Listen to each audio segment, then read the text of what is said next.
All right, so now back to our long marathon, and we are now on panel two, boundaries. So again, I will introduce each speaker's name and their paper's title, and then the floor will be theirs. Okay, so the first speaker, Samantha Landau, and the talk is about deadly frost and postponeless creatures, the monstrous in Emily Dickinson's poetry. All right, and our second speaker will be Nathan Timothy Yu Chen, and the paper title is I Started Early, Took My Dog, Emily Dickinson, Carlo, and Zoopoetics. And the final speaker for this panel will be Tzu-Ting Huang, Beyond Androgyny, Psychic, and Linguistic Instability in Julia Kristeva and Emily Dickinson. All right, so again, keep each presentation no more than 15 minutes, and I will really like stop you if we exceed the time. So please forgive me for now. All right. So now let me hand to our first speaker, Samantha. Let me just share my screen and see if I can get this going. Is it working? Can I go like this? Yes. Wait, yeah. Okay. So, maybe this a little bit smaller for myself. Can I film myself? There we go. So, my talk is called Deadly Frost and Postponeless Creatures, the Monstrous in Emily Dickinson's poetry. And I start off with the idea of Dickinson, death, and monsters. And my entry point into this research was basically about Emily Dickinson and death, which is usually popularly depicted as a kind of dichotomy. It's either passive or elegiac, as in her Civil War poetry. Maybe it's related to eschatologies of death, as in why did they shut me out of heaven, or because I could not stop for death. Death is this inscrutable moment, and I heard a fly buzz when I died, and a source of pain and mourning in the poem, It Feels a Shame to Be Alive. But perhaps monsters then aren't the first thing that we think of when we think of Dickinson's conception of death. We think instead of having an intimate connection with horror and haunting, and maybe even a little bit of the Gothic motif. And previous scholarship on Dickinson's poems seems to assert a kind of divergent view of how she depicts death, more as a symbol or metaphor, or maybe an aesthetic. For example, Clark Griffin calls Dickinson's depictions of death an aesthetic in 1964. As early as 1949, Ruth Flanders McNaughton is calling death a kind of historical motif. And it's really focused on the grief that she expresses in her letters and in her poems. By the early 2000s, we have Eliza Richards and Sam S. Baskett talking about the influences of the Civil War and of Tennyson and of Hawthorne. So she is clearly anchored to her times in these. The person or scholar who gives us the most in-depth explanation of what death means is the way that Albert J. Gilpey lists her poems on death in various groupings. He talks about them as sentimental, macabre poems, and then he gives us the first instance of death as a corporeal form, death as king, suitor, and redeemer. But he then goes on to say that they're kind of necrophilic, that they're macabre, and it gives us this idea that maybe we're kind of journeying towards the Gothic mode with her ideas on death. Furthermore, as I've argued over the past decade plus, Dickinson has more than a passing interest in the Gothic motif, in which death and dying can be seen as central ideas. But more recently, I was focusing on her ideas of inalterable or liminal states, expressions of haunting, spirits, ghostliness, and otherworldly presences. And I've often framed these as metaphorical or symbolic, aligning with anxiety and loss. But recently I was rereading the poem, It's Coming, the Postponeless Creature, that I'm going to address in close reading today, as well as The Frost of Death Was on the Pane with my students last winter. And I was reminded several years ago of an EDIS conference in which I heard, I'd like to see it lap the miles, which is Franklin number 383. And this poem compares a train to a creature. It's at turns docile and horrid, and there's a kind of fear and admiration, and perhaps a little bit of beastliness to this train, which almost seems like it could be some kind of supernatural horse in the poem. So I decided to reconsider the role and mode of these potentially inanimate objects and natural processes linked with death and dying, especially frost and winter, and address them as real, physical, and potentially threatening to the speaker. Are these representations or embodiments of death in her poems, like The Frost of Death Was on the Pane, mere metaphors for something else, like social or technological change, or the inscrutability of nature? Or if they're indeed real threats, why are they often represented in non-human creature-like form? And is this somehow related to the Gothic?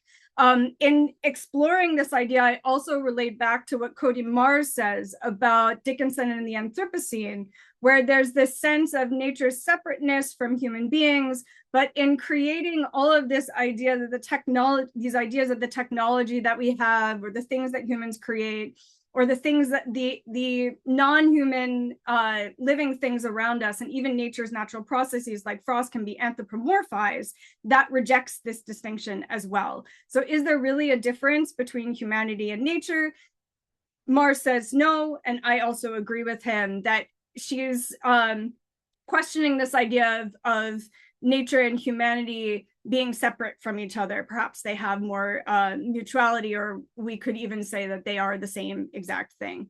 When we're talking about monsters, however, there are three major theories that we go through. I don't want to go through all of these things because it will take me far too long and I will go over my time, but there are three major theorists. We talk about Jeffrey Jerome Cohen, Stephen Asma, and Jeffrey Weinstock.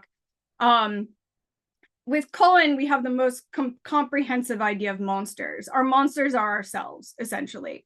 So you can't, just like this idea of the Anthropocene, and you can't separate human beings from nature, neither can you separate human beings from the idea of the monstrous. Especially when we talk about monsters, we think about the expression of culture and fear of change, that monsters reappear over and over again, therefore they escape their own destruction, they escape our idea of destroying them, so the monster can be destroyed but will still appear. That they tell us about difference and ambiguity, which is very central to Dickinson's canon, and that they cause us a feeling of crisis, which we've seen so brilliantly described in the last panel's papers. On top of that, I'd like to add that the monsters really dictate to us, the monsters in Dickinson's poems, as well as in other texts, dictate to us what's possible or impossible, express our desires, and maybe even give us a reflection of ourselves and our societies. Asma adds to this phobias, attraction to monsters, and so on. And in the previous slide, I mentioned Gelpi saying that Dickinson has some kind of necrophilic idea. Perhaps that's related to what Asma says. I'm not going to get into that in my talk. It's there's just too much here. And Weinstock builds upon these and talks about monsters as cultural mirrors, which I'm also not really going to get into. But this is a very large topic. And these are just some of the things that I thought through when I was thinking about what would be appropriate when talking about Dickinson and monsters. So when we're talking about Dickinson and monsters, in addition to that, we have a whole lot of monsters that Dickinson might have engaged with herself, especially because she was a really avid reader. And there were a lot of monstrous humans as well as monsters that she might have read about. There's a very large amount written on Dickinson and Milton, Dickinson and Shakespeare. And one of my favorite quotes from Milton's Paradise Lost describes Satan, which is then quoted later in Anne Radcliffe's seminal essay on the supernatural in poetry, talking about terror versus horror, where she quotes this at the lower left-hand side, where it says, "His stature reached the sky, and on his crest sat horror plumed." It refers to the fact that in this scene, Satan was a frog, and then he grows to enormous height as a giant.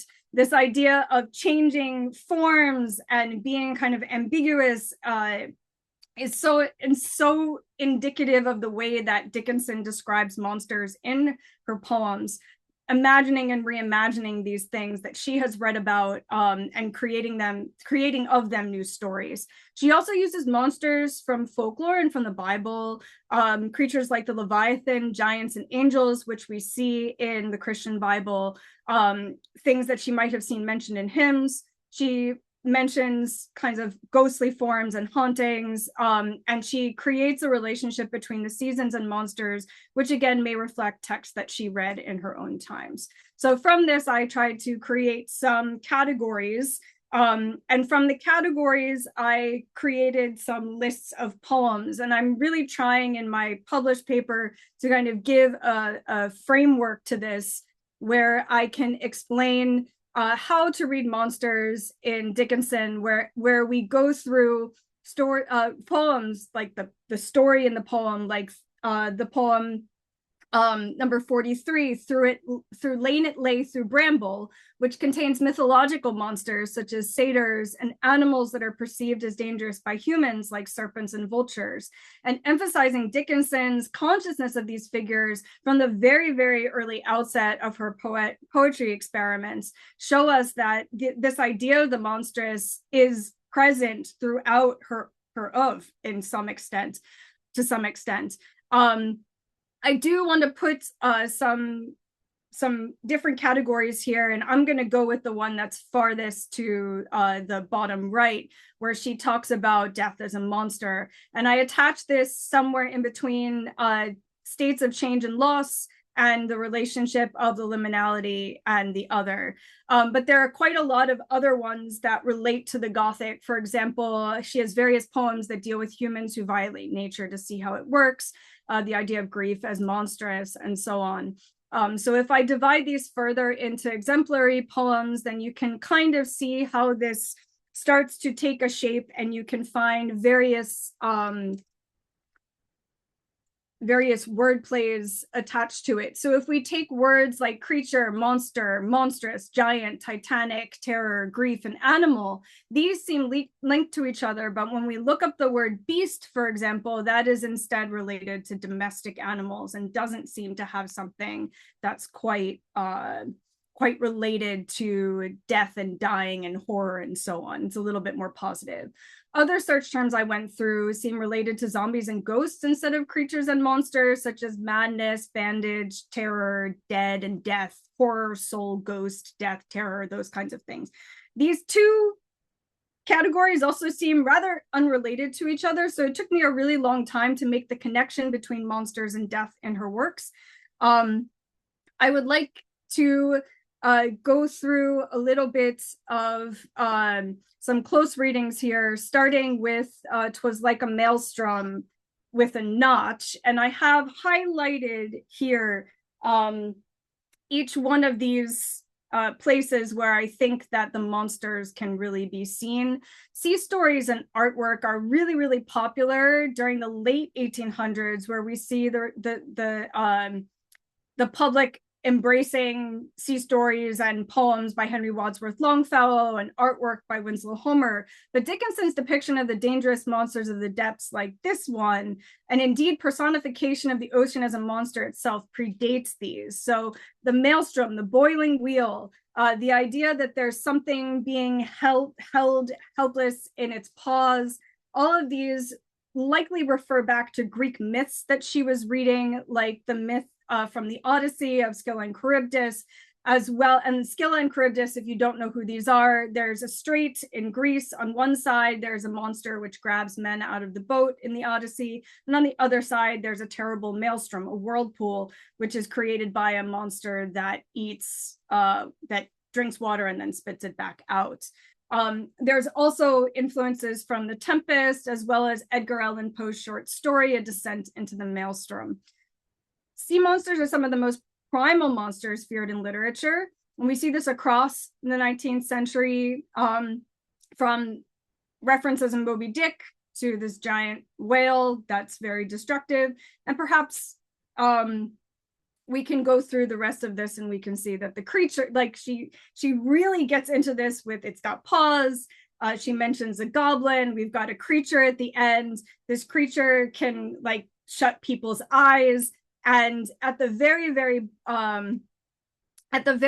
end of this poem, she mentions this idea of anguish, of complete and utter despair, wondering whether they should live or die.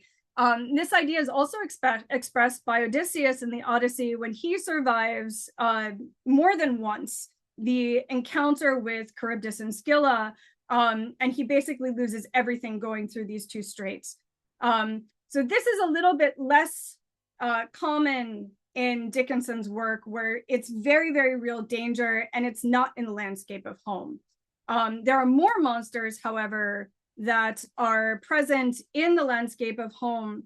And I want to talk about this in the context of its coming, the postponeless creature. But first, before I do that, I want to mention this painting, which I found, which is from JMW Turner. So rather than inspiration from any single source, I think it likely that if we can go early enough, that there was also artwork depicting these kinds of terrible sea storms. And this particular one has a story about it where JMW Turner asked to be tied to the mast. And that's a lot like what happens in the Odyssey. So I'm moving on. So we also have other poems, one that takes place in the space of the home. It's Coming, the Postponeless Creature refers to frost. And it creates this weird juxtaposition of familiarity of death and the otherworldliness of it. We've got a postponeless creature that gains the block, it gets in the door, and then it starts talking. And it has these supernatural powers of where it can get right into the house. It has the ability to kill people. It wreaks some kind of havoc on the inside of the house. And then after that, it leaves, taking somebody away, killing them, essentially. Frost, in this case, or perhaps we could just call it cold or winter, has a personification that was actually really popular during Emily Dickinson's day. And it was popularized by a poem by Hannah Flagg Gould, which was probably read by adults and children alike in New England. She's from Massachusetts, and I do expect that Dickinson read this poem. And additional to this, there are folktales about Jack Frost, who paints or decorates nature with ice crystals. He's very kind of tricksy. He nips the extremities of human beings, but it's usually a decorative effect. Whereas here, Dickinson uses this as a corporeal threat. She has a sinister meaning to the idea of this creature with a capital C coming into the house and taking somebody away. The danger of the cold, the danger of the winter is an actual real threat.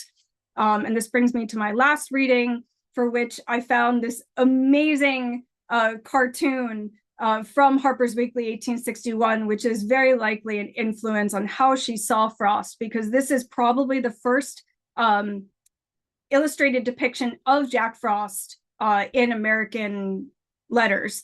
It's one of the, and can we blame her for really being inspired by this? It's a Civil War cartoon, but it does look like a swashbuckling marauder. He's got a sword, he's got a wild-eyed horse. So if we read again, The Frost of Death was on the pane, we have a swashbuckling story. And this is actually kind of an unusual thing for her to do, where she anthropomorphizes Frost in a very clear way, where she calls him the Frost of Death. Not only does he decorate the windows and the trees in this, he fights the speaker of the poem, and there are some others around, I suppose, because we have the sailors fighting with a leak, like sailors fighting with a leak. We fought mortality. So his deadly power then connects directly with this idea that there's a clash between human beings and nature, but human beings are still part of nature in this poem. We see Frost again depicted as a snake, death depicted as a snake. We see it crawling, we see it being hunted like a kind of animal. And at the end, we have that same thing that we have at the end of 'Twas Like a Maelstrom with a Notch. We hated death and hated life, and nowhere was to go. Then sea and continent, there is a larger, it is woe. There's no winning against the forces of nature, and the inevitable end for the flower, as for human beings with death, is that it's unstoppable. even when it's anthropomorphized, it has a supernatural power that basically conquers both nature and human beings. In accepting this as fate, Dickinson can only express it as woe. So Emily Dickinson poems that concern monstrosity explore death as one of the categories of the monstrous, also explore science and nature through the lens of grief and terror. In conceptualizing the monstrous in an anthropomorphized form, Dickinson emphasizes that some of these natural processes are like monsters and born that way, and others are created through emotional states such as longing, greed, or other parts of the human story that she alludes to in her metaphors. So on one hand, where we have some speakers that become monsters through the transgressing of taboos and desires. For example, in the poem "If I May Have It When It's Dead," as I mentioned at the beginning of my talk, Dickinson has these kind of necrophilic tendencies in some of her poems. In this particular poem, which is number 431 in the Franklin framing, in the Franklin system, the speaker declares her longing to be entombed with her beloved.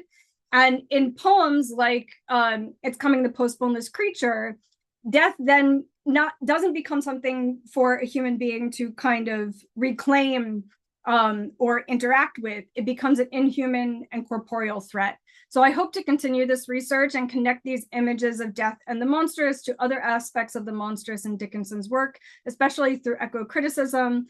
As a coda, I really, really like this line from number 176 in the Franklin Variorum. I would not stop for night or storm or frost or death or anyone. So there is this really interesting approach that she gives us towards death and frost and all of these other natural processes. And yet, and even so, although she might feel despair, she also feels at times it can be overcome. Thank you. Okay, thank you very much. So let's quickly jump to the next one and we'll keep all the discussion, okay, at the end of our panel. So thank you very much for this presentation. So our next speaker is Nathan. Hello, Nathan. All right, just begin whenever you are ready. Sure. Thanks. I'll just present my screen. Like, okay. Good morning, afternoon, or evening, everyone. If you're in Asia like me, good evening. I will be presenting today on some ideas and thoughts I have on Emily Dickinson's poem "I Started Early, Took My Dog," which is poem 520 in the Johnson edition and poem 656 in the Franklin edition. So the bulk of what I will be presenting tonight is a slightly revised version of the presentation that I gave last year, as with some of the other presentations. Last year I presented on Emily Dickinson and the Filipino poet Jose Garcia Villa, but today I'll just be presenting on Dickinson. In particular, I'll be providing a reading on Johnson 520, Franklin 656, which is the poem in my title. So without further ado, let's get to it. Anyone who has read Emily Dickinson's poetry know that animals prowl about in her poems.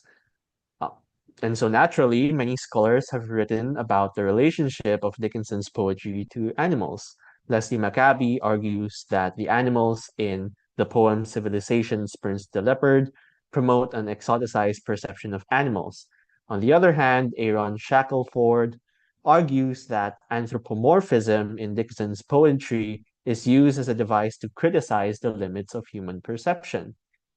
Now, Maccabi and Shackelford focus on poems that talk about wild animals, but Dickinson's poems about dogs, however, seem to merit a different reading, because in these poems, there is an understanding that they are influenced in one way or another by Dickinson's relationship with her Newfoundland dog, Carlo.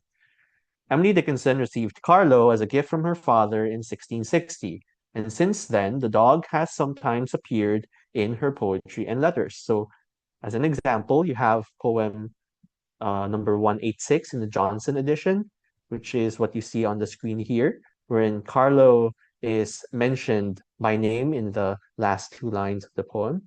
And additionally, in a letter to Thomas Wentworth Higginson, dated April 25, 1862, Dickinson considers Carlo as one of her companions who, quote unquote, know but do not tell.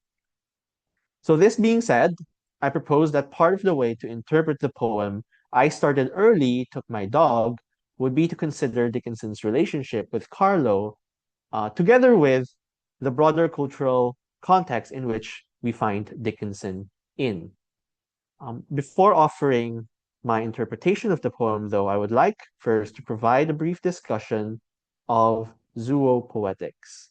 Okay. First coined by Jacques Derrida, the second time Derrida's name is mentioned today, I know. The term zoopoetics was later expounded by the scholars Carrie Driscoll and Eva Hoffman to describe an approach to literature which looks into the complex relationship between animality or animals and poetic language. Zoopoetics, in their view, is a term which, quote unquote, designates the mutual imbrication and entanglement of the material and the semiotic, the animal and the word. So, in this view, animals are material semiotic knots whose meaningful representations in literary texts are rooted in both the material, the real animal, and the semiotic, the cultural significances which accrue to the animal.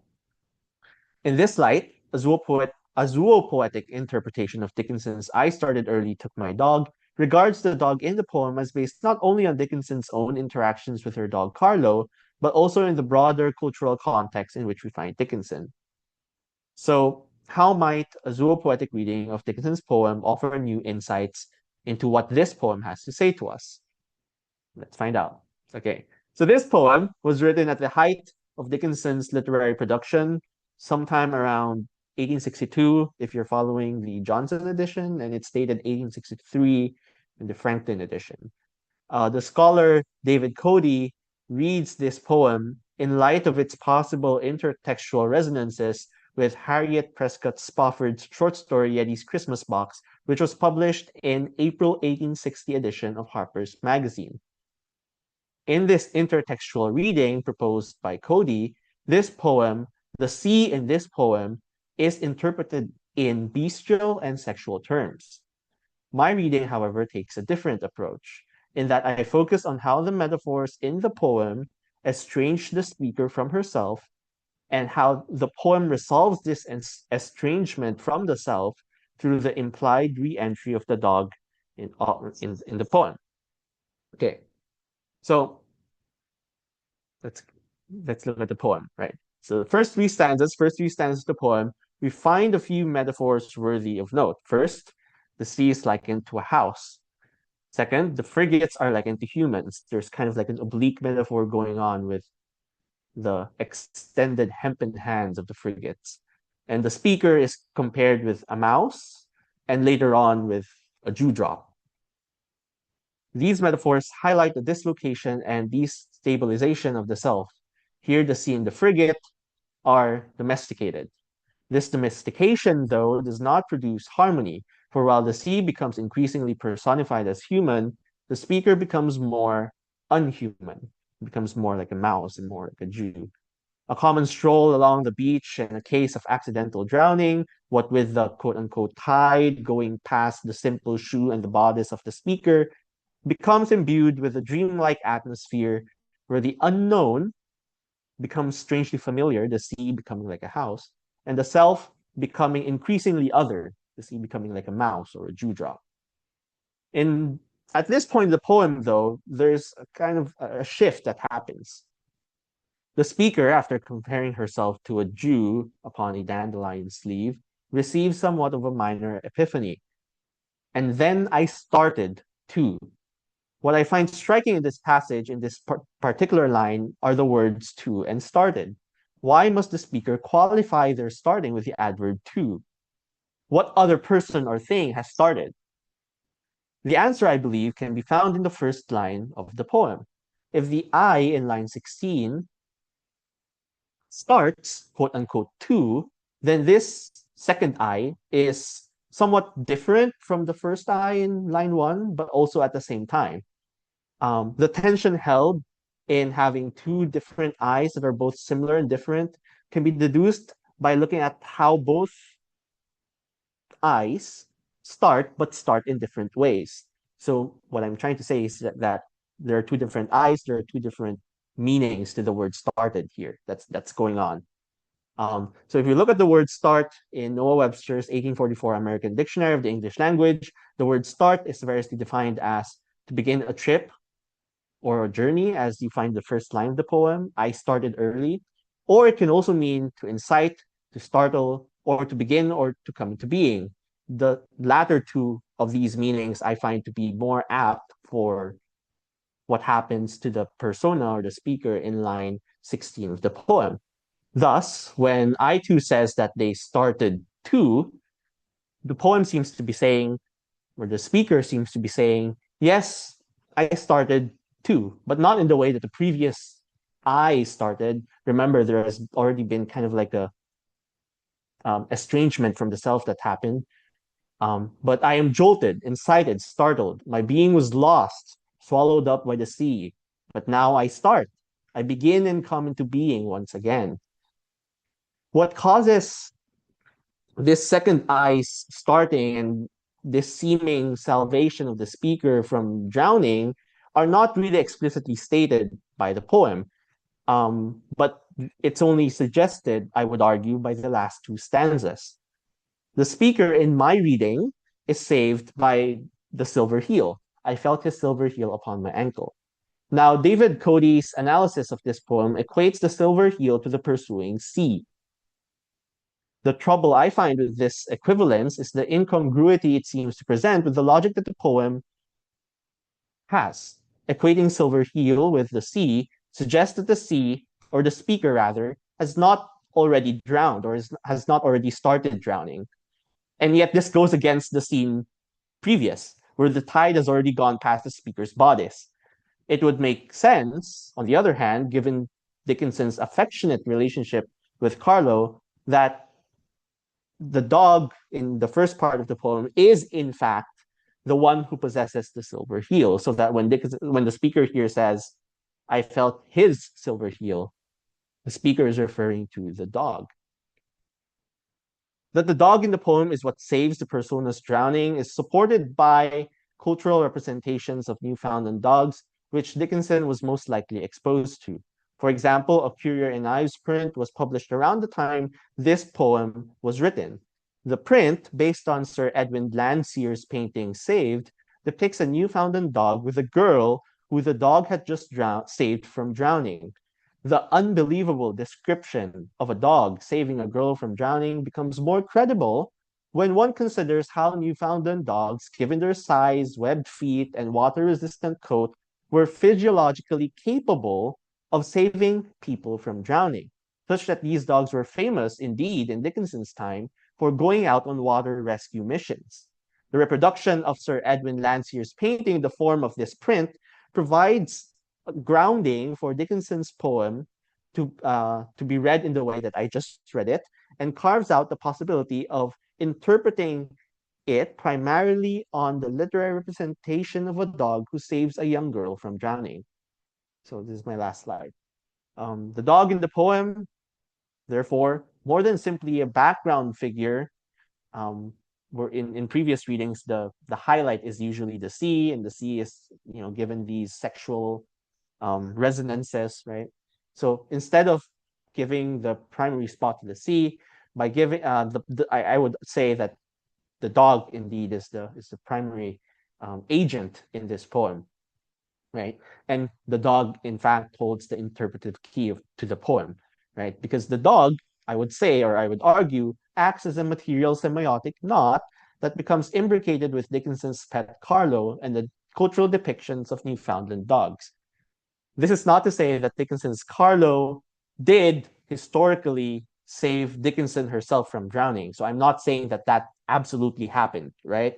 Rather, it is to suggest that the dog in the poem can only be understood when one takes into account two dimensions. First, the material dimension, which refers to the real-life relationship of Dickinson with her dog Carlo. In one of Dickinson's letters to Mary Bowles, she describes Carlo as following behind her. I wasn't able to mention that, but just to let you know. Yeah. So first, this material dimension, right? Dickinson's relationship with Carlo. And second, the cultural dimensions, which is represented by the print and which harkens back to the cultural reputation of Newfoundland dogs as water rescue dogs. And with that, I end my presentation. Thank you very much. Okay, perfect. So now seems like we already encounter so many different kinds of boundaries, like human, non-human, and self-otherness, right? So now we're going to move on to our final speaker for this panel, Tzu-Ting. So feel free to begin whenever you are ready, and then we'll leave all the questions and answer at the very, very last part of the panel. All right, so Tzu-Ting. So now I'm sharing my screen. Can you see my screen? Or can you hear me? Yes, we can hear you. And Okay. then the screen, there's just a bar. So have you opened your PowerPoint yet or no? Yes, but it's just kind of some problem. Yes, I find it. And here you are. Can you see my PowerPoint? Yes, perfect. Okay. So and as you can see today, I will draw on Julia Kristeva's concept about the semiotic and the symbolic, and to explore the kind of dynamics of subjectivity in Emily Dickinson's poems. So first, I will talking about the difference between androgyny and bisexuality through feminist theory. And second, I will talk about the poem, a word dropped careless on a page, and talk about the ambiguity of we. And third, I will talk about the poem, My Life Had Stood a Loaded Gun, and talk about how we can interpret the gun as imagination and mediation. And finally comes to conclusion about Emily Dickinson's and Julia Kristeva's dynamic subjectivity. So first of all, I want to talk about what androgyny is. So we can see in Virginia Woolf's A Reign of One's Own, she talks about Shakespeare's fictional sister called Judith Shakespeare, and she always remains unrecognized as a writer, even though she has the kind of ambition. And so she also has to financially depend on her like male relatives or her brothers. So for Virginia, how to solve this kind of impasse? She said that the most natural and comfortable state of being is a harmonious balance between the masculine and the feminine. So here, Virginia Woolf draws on the like cultural boundaries between masculine and the feminine. So for her, an androgynous mind, whether you want to be man womanly or woman manly, is a fully developed mind that does not think spatially or separately of sex. So that means that you can either be a man or a woman. And next, Elena Six's idea about bisexuality also resonates with Virginia Woolf's idea about androgyny. For her, the kind of historical cultural limits of the sexual opposition is a way that's you can challenge that kind of the limits, like opens up millions of encounters and transformations of the same into the other and into the in-between.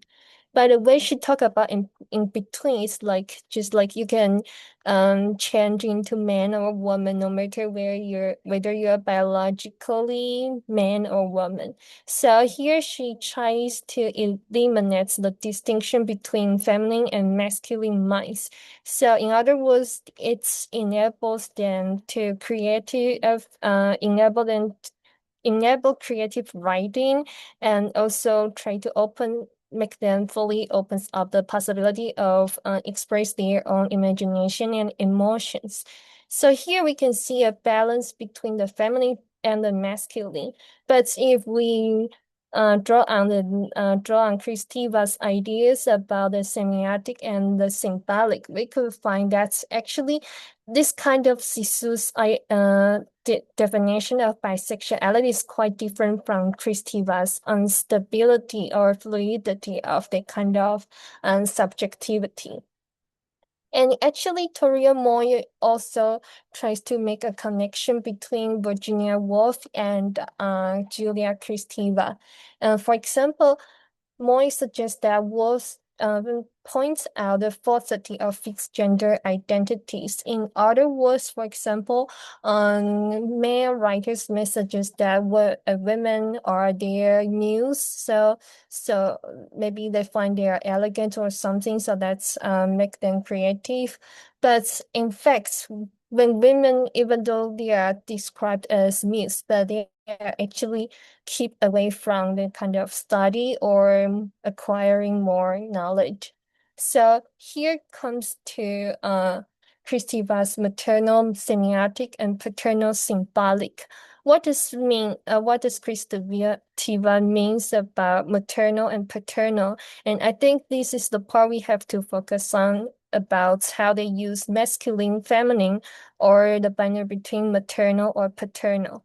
And because for Kristeva, it's more like she's talking about a subjectivity, which is quite different from the more practical or political ideas about society. So that's why Toria Moy suggests that maybe for Kristeva, the kind of subjective anarchism on the social level is quite ignored. So, but for Kristeva, actually, the term revolution between the semiotic and symbolic is not only limited to subject formation, but also to social level. This depends on how you read her meanings of paternal symbolic. And so we can also find some, maybe we can say misunderstanding, or we can say some feminists just want to support their agenda, so they try to read Kristeva in a quite different way. For example, Kristeva also used the terms disintegration, but some feminists like Miglena Nikocina, she tries to interpret disintegration as something that's returning to the mother or abandoning symbolic order. So she also Nikocina also draws on Virginia Woolf's work and points out Mary Benton. This is the fictional character, Shakespeare's sister, and she suggests that Mary Benton, when she is confined in the library, it's just like she is connected with her mother or maternal precursors, and at the same time, she is no longer subjugated by patriarchal norms. But in this way, it seems to suggest that women can only find their free will of creativity only by limiting them in the space. Like if we use Kristeva's terms, like confine them in the semiotic, just like it will render them mad, or they are unable to like develop themselves in a society or called symbolic order. So I also want to say Kristeva's maternal semiotic, it can refer to some unconscious part of our mind or chaotic desire. And for paternal symbolic may refers to like language, laws, or our society or culture. And so here I want to use a word dropped careless on the page to show how actually feminist theory and Kristeva's concepts can offer quite different readings of the same point. So for Gilbert and Goubart, in their infection in a sentence, the woman writer and the anxiety of authorship, because as you can see in this article, they are mainly talking about how women seems to internalize the kind of patriarchal oppression, and also their maternal precursors didn't quite open the road for them for to develop their creativity. So if we want to see what word means in this point from the feminist point of view, we can see that word means male precursors interpretation, like they interprets women as elegant or sometimes as their muse. But for we, in this case, it's more like we may inhale despair because of that kind of word dropped careless on a page. So here, we, they specify we as women writers. As for despair, that refers to the physical and literary matrilineage, and the literary fathers would lie to her. So here, malaria seems to refer to infection plagues that's both female and male writers, but for Gilbert and Gubardi's we specifically refers to women writers, even though this should influence both female and male writers. But if we read these points from Kristeva's concept of semiotic and the symbolic, we can read these quite differently. For example, if we read we as a fluid identity that resists fixed sexual binaries, in other words, even though you may be woman and you may be man, but actually this we doesn't specifically refers to a certain gender, like what Goubart and Gilbert suggest. So in this case, word, if in Kristeva's concept, I interpret a symbolic order constitutes language, law, and social structures. So if we refers to anyone of who wants to be a writer, and despair means the kind of limitation or suppression of the maternal semiotic. In this case, I mean, for example, if we use Jacques Lagon's idea of symbolic castration, and actually, if we talk about imagination, like when we are when we are a baby, and in Jacques Lagon's idea, we look into the mirror and we're thinking that there's our ideal ego, and that ideal ego is an illusory perfection of your body. But when the baby enters into the symbolic stage, that means that they have to acquire language, and because you cannot use language to completely express your own imagination. So there's a gap between your imagination and the words you can enunciate. So this gap afterwards for Jacques Lagon becomes where you can find like the desire, the void that shows your desire. So to solve this problem, after you enter the symbolic stage, you have to use your own imaginary to fill the gap. So I think this somehow like and somehow resonates with Kristeva's idea about that's kind of semiotic and the symbolic. In other words, when we think this kind of loss or limitation, because we cannot use language to fully express our imagination, and I think this is exactly the anxiety that's it's based on my interpretation and my readings. I think this is more like what this point wants to express. So finally the static phase, like after from the malaria. What do you think about this gap? Maybe it can be just a pause, but if we read from the lens of Kristeva's ideas, maybe we can see this gap as something that's maybe Emily Dickinson wants to express her imagination, but she can't find the proper words or proper language to express this kind of imagination.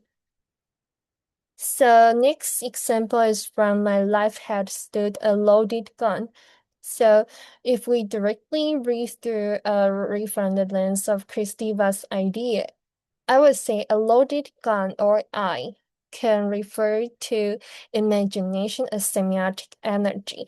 Actually, for Kristeva, imagination does not directly mean semiotic energy, but it's also rooted in semiotic energy. In other words, we can think imagination as something that mediates between the semiotic and the symbolic. So, in other words, if you want to express your ideas, you must use language, but you use language and you must need the kind of imagination or desires, or you have nothing to say, or like what you read in news reports, it's just like only talk about something that is related to symbolic order. In other words, like very serious topics instead of talking about points. So for points, even in the form of these points, you can see how Emily Dickinson shows her imagination rather than merely confined by the syntactic construction, syntactic structure. So the owner, for me, I will read it as symbolic position that enables its articulation, just like why I say the owner is more like a symbolic order. And so here's the relationship between the gun and the owner, just like between imagination and symbolic order. So here, the owner past identify. What should the owner identify the loaded gun? And just like what I have said, it's just like the symbolic emerges through and remains dependent on the semiotic energies. So in other words, there is no hierarchical positions between the semiotic and the symbolic, and it's just depends. They just depends on each other and enrich each other.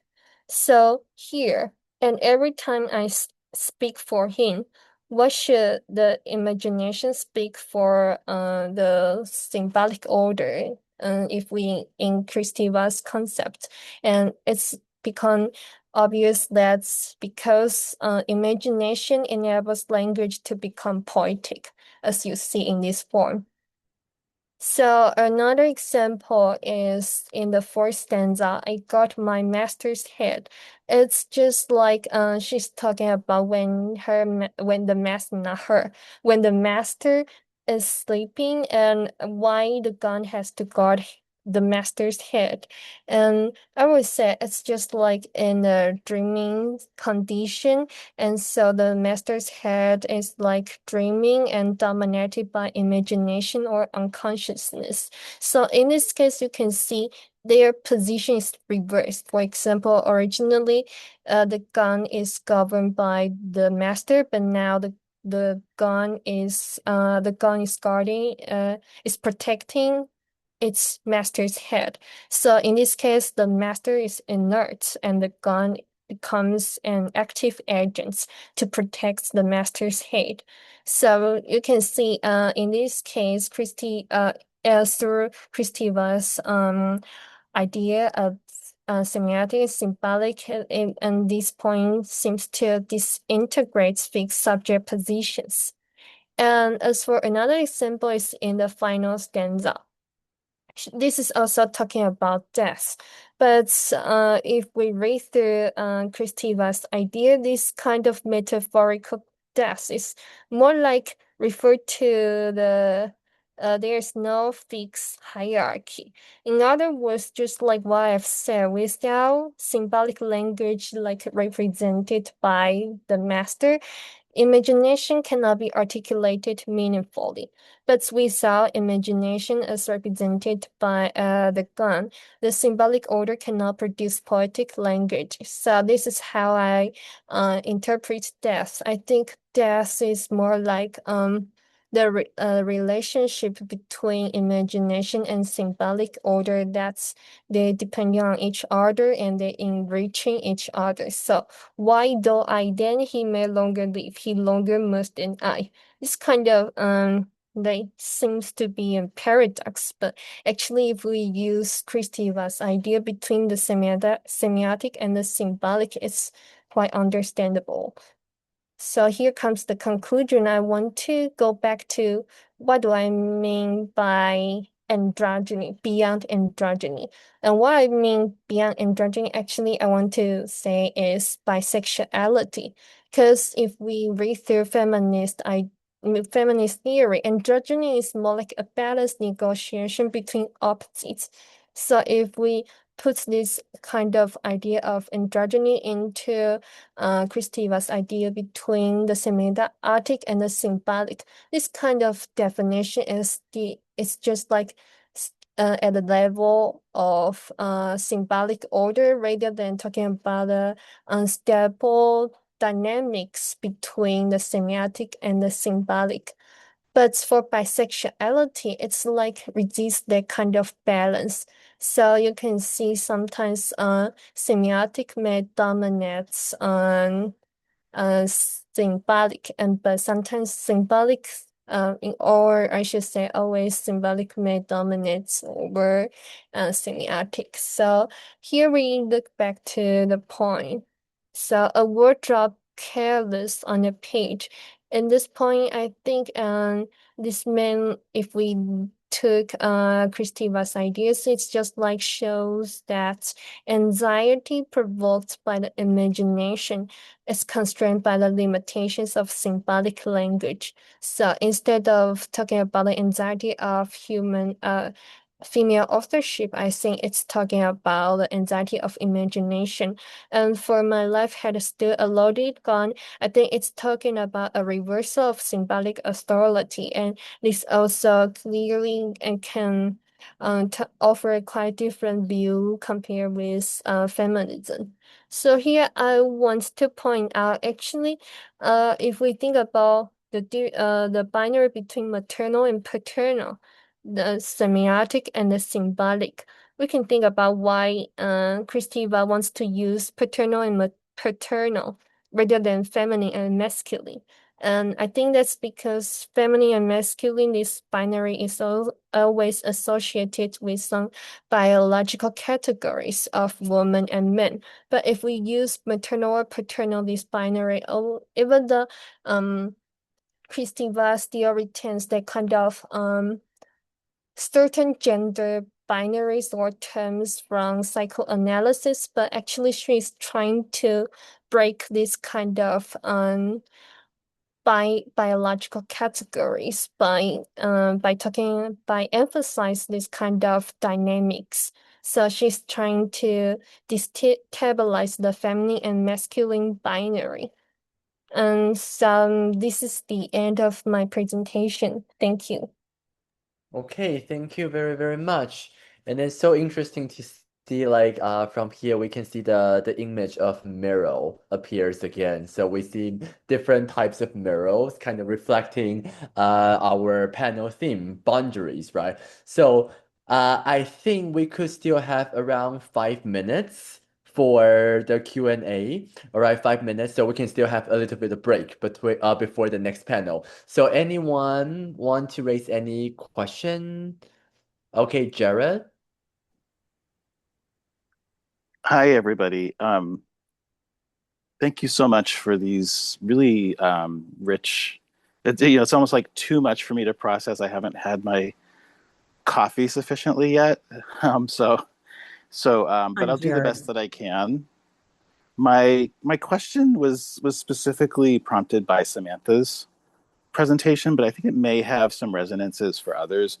I was wondering about the kind of role in the role of pathos in thinking about monsters, and what's been on my mind is Mel Brooks's Young Frankenstein recently was out in theaters again, because of his, he turned 100 years old, and the monster in that movie is a figure of pathos, I think, in many ways, at least for most of the movie, and it made me sort of realize that that's an important sort of factor in Mary Shelley's, going back to Mary Shelley's Frankenstein.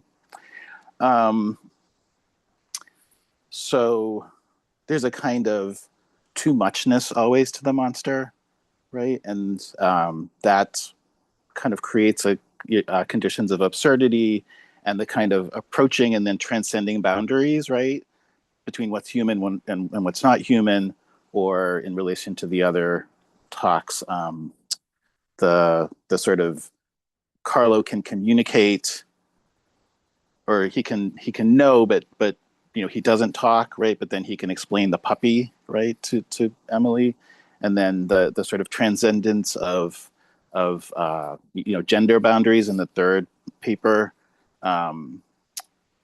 leads to a kind of, at least potentially, can lead to a kind of disorientation, right? That implies a kind of pathos response. So I'll stop, but it felt like it was hovering at the edges of these three papers. But my question is more sort of most directly addressed to Samantha. Thank you. Okay, should I answer it then? Thanks, Gerard, for your question. I do definitely see pathos in the depiction of monsters in Dickinson's work, but it really depends a lot on the context of the poem, I think, wherein she's going towards more something of monstrosity and it's got something more of the human in it, or if there are human traits in the creatures that she's describing, whereas some of them are like really, really supernatural. Like Jack Frost is a very supernatural being, and it comes in and it kind of like is an invader and it has some anthropomorphism, but it's really seen as an other. I wouldn't say that there's as much pathos towards Jack Frost because it's never been human and it's never going to be human. Whereas if you're looking at the poem that I read in close reading, the first one that I read, which was "'Twas like a maelstrom with a notch," at the end there it says, "A creature gasped reprieve, which anguish was the utterest, then to perish or to live." And the idea that humans can be creatures and creatures can be humans in that stanza is actually very, very important. And when she uses the word creature, she repeatedly capitalizes it. This is the exact same thing that Mary Shelley does. And so there's a very deep connection to this idea of pathos in Mary Shelley's work. And when she uses the word, specifically the word creature, I think that she's thinking of what Mary Shelley is, that when Dr. Frankenstein's creature is created, he is not created as a monster. He's created as this very innocent being that doesn't understand anything, and Dr. Frankenstein kicks him out. And this is why he starts on this path of wrongness and evil and hurting other people, because he is bullied at first by his creator and then by the people who first discover him because they call him ugly and they hurt him. And he learns these terrible traits, that feeling that, well, physically hurt him and also hurt his feelings.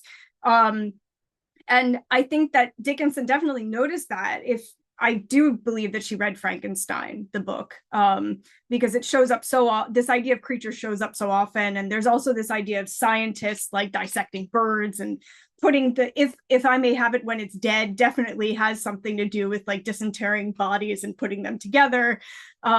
She's got this in there. It's just, I think it's not always pathos. I think she's looking at it from a multifaceted perspective, and it's going to show up like Young Frankenstein is one work. If you look at a different Frankenstein, like if you look at the Frankenstein with Lon Chaney, it's going to give you a different perspective of the creature.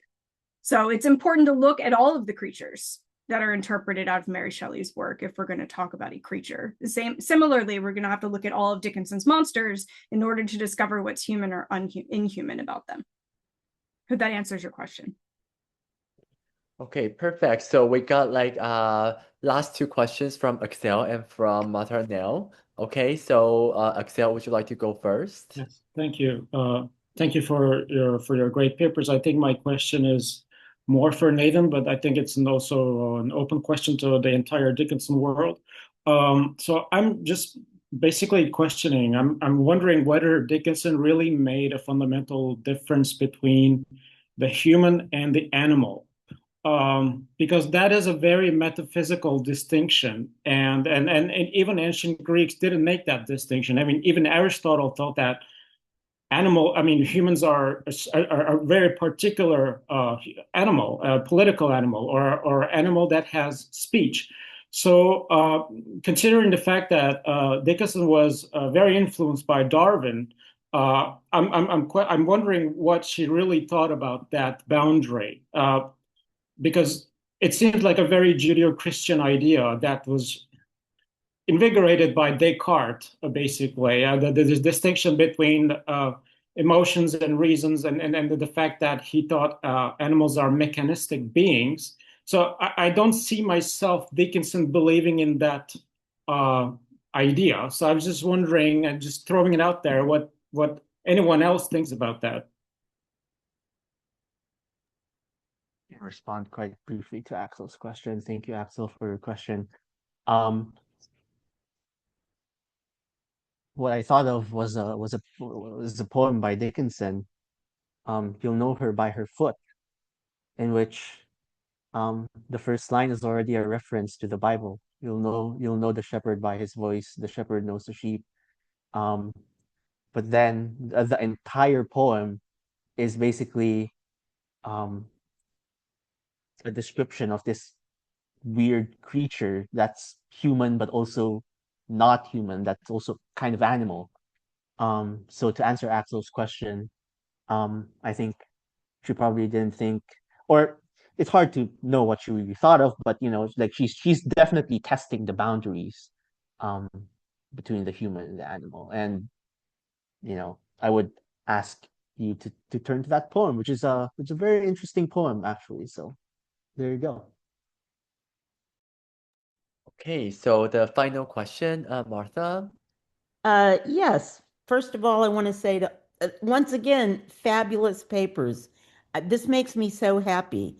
This is early for me in the morning, although I get up very early.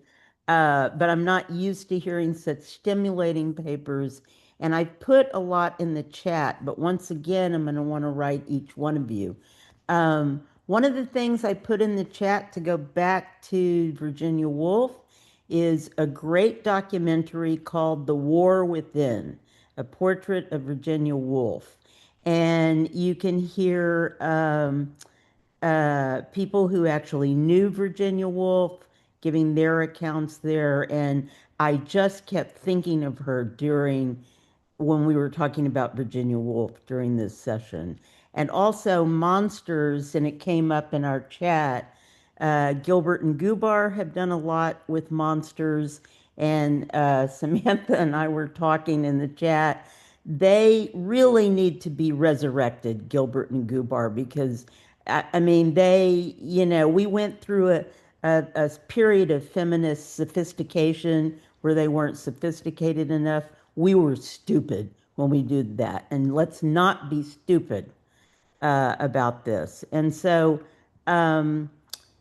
also with the dog, and to address the last question simply because it's the last one, Dickinson talks about Carlo knowing things. And Judeo-Christian hierarchies put animals on a lower scale. But when you think about it, if you love life and you treasure life, and I hope everybody here does, dogs, creatures, think about it the next time you step on an ant, and maybe don't step on that ant. We need life everywhere, and it's all connected. Audre Lorde talked about that. So I'll shut up. I guess I don't really have any questions, but I'm so full of gratitude for the 7 papers I've heard this morning. They're, for personal reasons I will not go into, they are really important to me right now, as is this congregation.